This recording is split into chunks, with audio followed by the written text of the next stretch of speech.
boodde sababni inni araarri kun milkaa'uu dideef maalidha jettee beeytee jirta? Hin beeyne irratti yaadi. Sammuu kee xiinxali wanta araarri kun ta'amuu dideef maali?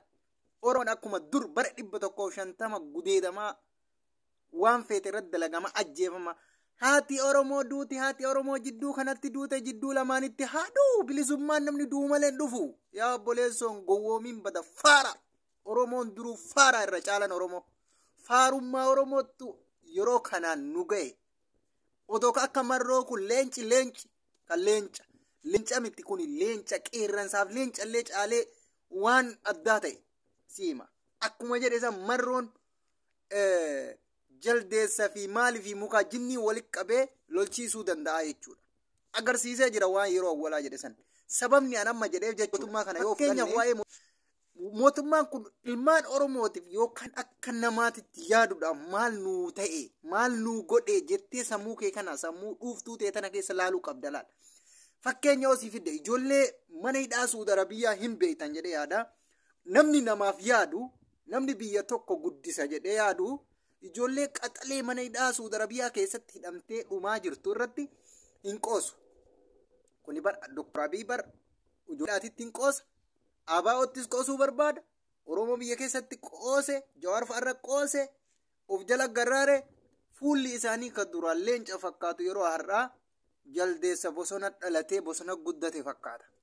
Kana beekuu qabdan malee isin dhimma maa araaramuu diddee miti kalaalamuu qabu. Sababni maal irratti walii galuu diddee beekuu qabdaa jechuudha. Yaa mal'uunal walde namni afaan kanan beene yaa budaawwan. Oromoon duraanuu namni tokko waa'ee jaalmarroo amma booda kaasa. Jaalmarroon sirrii jira. Baqqaa jaalmarroo. Sii kenna sii wareegaan irrallee taanan. Siima.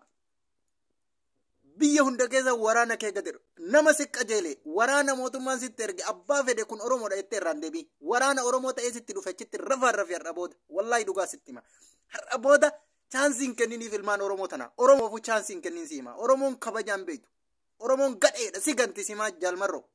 Hin kennin Oromoo mootummaa deeggarsaaf achi kaatee dhuftee qawwee qabattee si waraanuu dhufte nama tokkoof chaansiin kennin rafaan rafi. Nabsee akka mootummaa sanitti as baasi qali.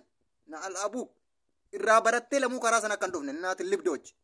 Waraanni mootummaadhaa kan Oromoo taate gara Wallaggaatii fi karaa Ambootii fi Booranaa fi iddoo garagaratti abaa'oo lolla jettanii gara abaa'oo deemtan biiteekkara wallaahi dhuguma isinitti hima. Har'a booda isin rafaan rafuuf deemtu inshaallah.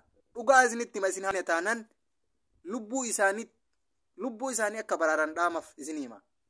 Waraana warra waraana keessa jiru. Kanaan alatti Oromoo har'a booda chaansii kennuuf hin barbaachisu. Chaansii itti kennuun hin barbaachisu. Oromoo miti. Santu isaa ilmi namaa bineensarraa dhalate ilmi namaa bineensi bar walii yaada. Ilmi namaa walii yaadu. Nutis hin yaadina. Duraayi Oromoon wanti kanaan nu ga'e namaaf yaaduu baay'isuudha. Har'a booda kanaa jechuudha. Dhaamsa kana biraan nagaa rabbii jedhaati. Wallaahi billah biraan nagaa abbaa oguutu. Waraana mootummaa kaasanii dhufe. Liqiq godha. Bitintin godha akka ilmi namaa ilma namaa hin taane godha. Bakka hin barbaachisu. Maal godhaa Oromoo waraanuu dhufe? Oromoo ta'ee Oromoo waraanuu deema. Na al-abbuuk ummak. Kana itti himaa dhugaa isin himaa. Likkiskisaamii yoo barbaade achitti deemuu yookaan waraana sanitti makamu. Oromoo ta'ee Oromoo dha'uu deema. Gadheen Oromoo mootummaa aangoo irratti isa. Na alaabuuk.